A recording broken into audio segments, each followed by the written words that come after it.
வணக்கம், என் பெயர் டாக்டர் புரு தவான். இன்று இந்த வீடியோவில் வே புரதம் பற்றி பேசப்படுகிறோம். இது மாட்டின் பற்றி பேசுவது. வே புரதத்தை கொடுக்கின்றோம். இதனால் எங்கள் உடல் வலிமை பெறுகிறது, தசைகள் சரி செய்யப்படுகின்றன, எடை குறைகிறது. எனவே பல்வேறு நோக்கங்களுக்காக நாம் புரோட்டீன் பவுடரை எடுத்துக்கொள்கிறோம். ஆனால் சமீபத்தில் ICMR மூலம் ஒரு புதிய ஆராய்ச்சி வந்துள்ளது. இடைக்கால மருத்துவ ஆராய்ச்சி கவுன்சில் புரோட்டீன் பவுடர் எடுத்துக்கொள்வது, அதாவது மோர் புரதத்தை எடுத்துக்கொள்வது சிறுநீரகங்களை சேதப்படுத்தும் என்று கூறியுள்ளது. உங்கள் சிறுநீரகங்கள் எவ்வாறு செயல்படுகின்றன மற்றும் நீங்கள் எடுக்கும் மோர் புரதம் உங்கள் உடலுக்கு எப்படி விளையாடுகின்றது என்பதை அறிந்து கொள்ளலாம். அப்படியே நீங்கள் அதை சரியாக எடுத்து அதன் அளவை கவனித்துக் கொள்வீர்கள். நீங்கள் அதை எடுக்கவில்லை எனில் இந்த வீடியோவில் அதை புரிந்து கொள்ள முயற்சிக்கிறோம். நமக்குள் தொடங்குவோம். மோர் புரத்தினை எடுக்கும்போது உடலில் என்ன நடக்கின்றது? மோர் புரத்தினை எடுக்கும்போது அதில் BCAA என்று எழுதப்பட்டுள்ளது. BCAA என்றால் கிளைகளை மாற்றும் அமினோ அமிலம் என்று பொருள். இவை உடலில் உள்ள தசைகளை பராமரிக்கும் அமினோ அமிலங்கள். நாங்கள் ஜிம்மில் செல்லி எடையை எடுத்துக்கொண்டோம், எங்கள் தசைகள் பிரச்சனையாக உடைகின்றன. நாங்கள் அதை மீட்க இல்லை என்றால் அடுத்த நாள் உடற்பயிற்சி செய்ய முடியாது. அதனால் அனைத்து பாடிப்பிள்ளைகளும் அனைத்து விளையாட்டு வீரர்களும் அதை பயன்படுத்துகின்றனர், ஏனெனில் இது நன்றாக வேலை செய்கிறது. ஆனால் நாம் அறியாமல் எடுத்துக்கொள்ளும் போது நம்முடைய உடல் விரைவாக தயாராக இருக்க வேண்டும் என்று நாம் அதிகமாக எடுத்துக் கொள்ளுகிறோம். எனவே என்ன நடக்கிறது என்றால் பல புரதம் உடலுக்குள் சேருகிறது. புரதம் ஒரு மோசமான விஷயம் அல்ல, ஆனால் அது நிறைய அளவில் செல்கிறது. நாம் அந்த புரத்தை அந்த குறிப்பிட்ட அளவுக்கு மேலும் எடுக்கின்றோம். அப்போது புரதம் எங்கள் உடலில் உள்ள பிரசையினால் பருத்தியில் மாறியும் யூரியாவை உருவாக்குகிறது. இப்போது நீங்கள் அதிக புரதத்தை எடுத்துக்கொண்டால் உடலில் யூரியாவும் உண்டாகும். இப்போது இந்த யூரியாவை உடலில் இருந்து வெளியேற்றுவது மிகவும் முக்கியம். இந்த யூரியாவை உடனடியாக நீக்க என்ன செய்ய வேண்டும்?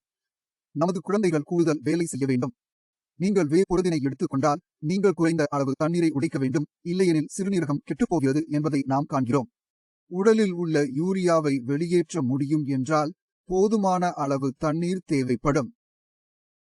ஆனால் நாம் புரதத்தை எடுக்க ஆரம்பித்தவுடன் சிறுநீர் வெளியீடு அதிகரிக்க தொடங்கும் மற்றொரு சிக்கலை நாம் காண்கிறோம். சிறுநீரகம் பல வேலை செய்ய வேண்டும். இப்போது சிறுநீரகம் நிறைய வேலை செய்யும் போது அதில் குறைந்த நீர் உள்ளது. ஆனால் நாம் பார்க்கும் ஒரு பிரச்சனை உண்டாகிறது. அதுவரை சிறுநீரகம் கெட்டுப்போகின்றது, ஏனெனில் உரிய வேறு ஒன்று தேவைப்படும். மேலும் இதனால் எங்கள் கிரேடினின் நிலை, யூரியா நிலை அதிகரிக்கின்றன மற்றும் GFR குறைகின்றது.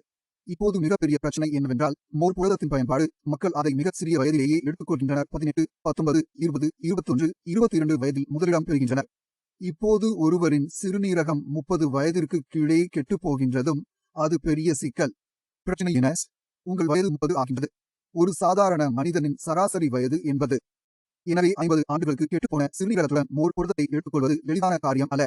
எப்போதும் நாங்கள் வே புரத்தினை பயன்படுத்துகிறோம். வேண்டாம், நான் உங்களுக்கு இயற்கையின் பல மாற்றுகளுக்கு மாற்றிக் கொடுக்கும் பல மாற்றுகள் உள்ளன. நீங்கள் வெள்ளை இறைச்சி, முட்டை, மீன், கோழி போன்ற எளிய உணவுகளை விரும்பினால் எளிதில் சாப்பிடுவதால் உங்கள் சிறுநீரகம் சேதமடையாது. நீங்கள் பால் பயன்படுத்துவதால் உங்கள் உடலுக்கு இந்த பாதிப்பும் ஏற்படாது. ஏன் கூடாது? ஏனென்றால் நாம் இயற்கையாகவே ஒன்றை எடுத்துக் கொள்ளும் போது புரதம் மட்டுமல்ல, அதில் வைட்டமின்கள், தாதுக்கள் அனைத்தும் உள்ளன என்பது போதும். முதல் பொருள், அது பயனுள்ளது. இரண்டாவதாக, அத்தகைய புரதத்தை நாம் எடுத்துக்கொள்ளும் போது அதன் உயிர் கிடைக்கும் தன்மை மிகவும் நல்லது. நான் சொல்கிறது இதுவரை நாம் 100 கிராம் முட்டை மற்றும் 100 கிராம் புரதத்தை சாப்பிட்டால் உடலுக்கு என்ன மேலும் கிடைக்கிறது? அதுவும் முக்கியம்தான். உயிர் கிடைக்கும் தன்மை என்பது உடலுக்கு எவ்வளவு கிடைத்தது, 100 கிராமில் இருந்து முட்டை எவ்வளவு வெளியேறியது மற்றும் 100 கிராம் புரதத்திலிருந்து உடல் எவ்வளவு வெளியேறியது என்பதாகும். அது பயோஅவைலபிலிட்டி ஆகும். எல்லா இயற்கை புரதங்களும் அவற்றின் உயிர் கிடைக்கும் தன்மை மோர் புரதத்துடன் ஒப்பிடும்போது அதிகம் இருக்கின்றன. இப்போது வே புரதத்தை எடுக்கும்போது அதுக்கு சுவை கொடுக்க வேண்டும். அது மோசமாக இருக்கக்கூடாது. அதில் பாதுகாப்புகள் உள்ளன. நீங்கள் அதை தண்ணீரில் கலக்கும்போது அதன் உருவாக்கம் நன்றாக இருக்கும். அதற்கு நாங்கள் பல சேர்க்கைகளை சேர்க்கிறோம். உங்கள் உடலுக்கு இந்த சேர்க்கை முற்றிலும் தேவையில்லை.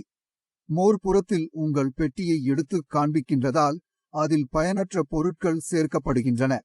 95 புரதமாக இருக்கும், ஆனால் 5 உங்கள் உடலுக்கு தேவையில்லாத மற்றும் எந்த பயனும் இல்லாத விஷயங்களாக இருக்கும். அறியாது போல் நாம் அதை சாப்பிடும்போது அதன் பரிணாமம் எங்கள் உடலில் பதிலளிக்கின்றது. அதனால் அனைத்து உடல் கடுமையானவர்களும், விளையாட்டு வீரர்களும், தொழில் வல்லுநர்களும் அவர்களுடன் இருக்கின்றனர். என்ன செய்ய வேண்டும், எப்படி செய்ய வேண்டும், எப்படி செய்ய வேண்டும் என்று சொல்லும் அதிக ஊதியம் பெறும், சம்பளம் பெறும் ஊட்டச்சத்து நிபுணர் அவர்களுடன் இருப்பதை நீங்கள் எப்போதாவது பார்த்திருக்கிறீர்களா? அவர்கள் சொல்லும் விஷயங்களை அவர்கள் மீறுவதே இல்லை. இதனால் அவர்கள் ஒரு ஆரோக்கிய பெறுமதி கீழே கொண்டு உள்ளனர்.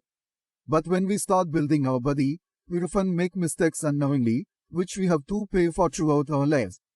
அதனால் அனைத்தும் மோர் புரதத்தை எடுத்துக்கொள்கின்றனர், உடல் உருவாக்க வேண்டும் என்ற அர்த்தமுள்ள காரணத்தினால். அது நோக்கம் விட்டு விடுங்கள். உங்கள் உடலில் முடியும் எல்லாம் உடற்பயிற்சி செய்யுங்கள்.